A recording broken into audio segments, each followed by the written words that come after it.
Welcome back to my channel. Today we are doing a story time because I got flagged coming back to the United States in Miami airport.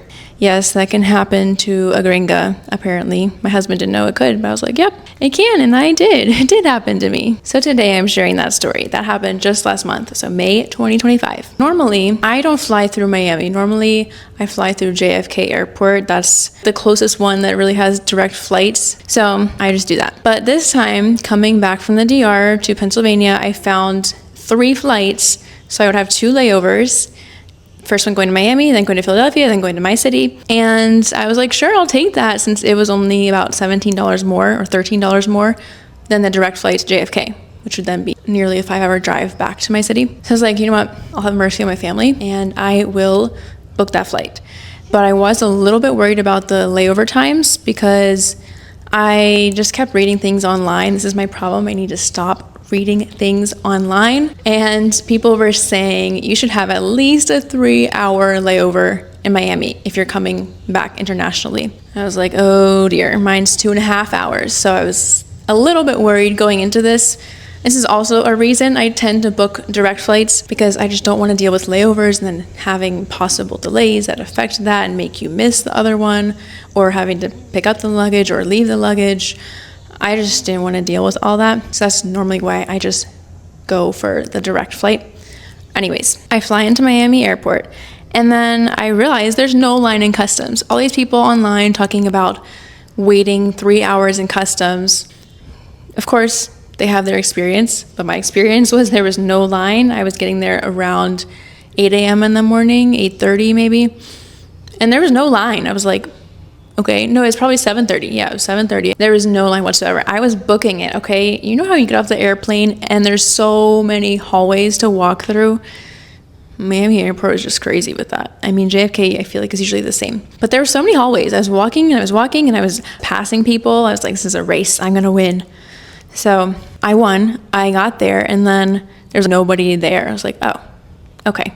All that for nothing. And I have to walk through the aisles, to get through the line.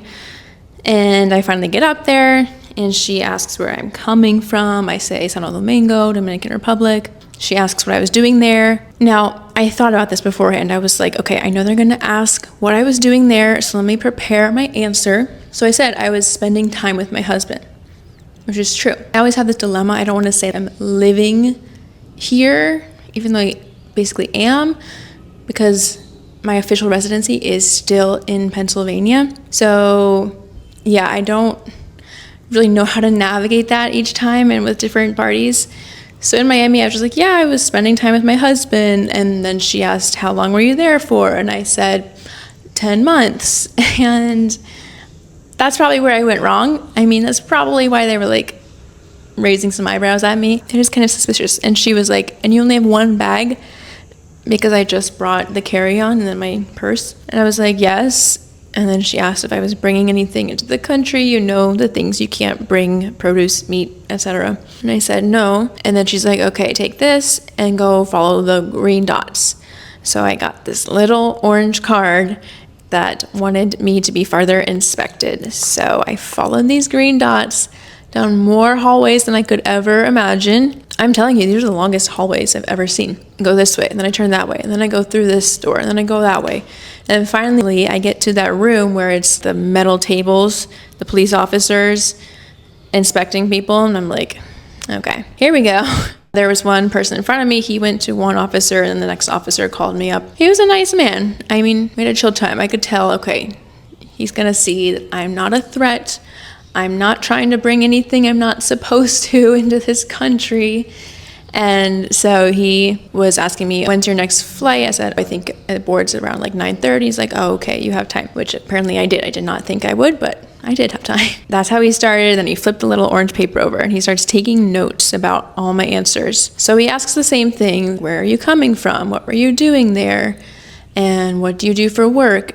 And I started to expand on my answers a little bit more so that I could offer up the truth as much as possible, even if they weren't going to ask me the right questions to get there. So when he asked what I was doing here, I just said, well, I was with my husband, but basically I do live there, or at least spend most of my time there because I work remotely. And he was sort of saying, oh, okay, yeah, that's a good part about working remotely, isn't it? And I said, yeah.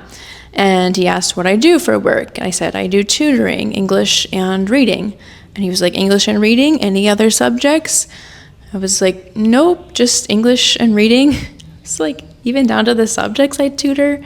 Okay. He asked if I speak Spanish. I said, yes, I do. He asked how I met my husband, and I told him about that. He asked how long we've been together, and he also asked if I've met my husband's family. And I said, yes, I've met his family. Then he asked where my home is, and I said, in Pennsylvania. And then he asked, is that where your parents live? I said, yes. And then I offered up some information because I was, trying to get through this and be willing to share whatever they needed. And so I just said, yeah, I'm just here for my brother's graduation. And he said, oh, okay, so that's why you're back. And I said, yes. And then he asked about my brother. He asked, where does your brother go to school? He asked what he majored in.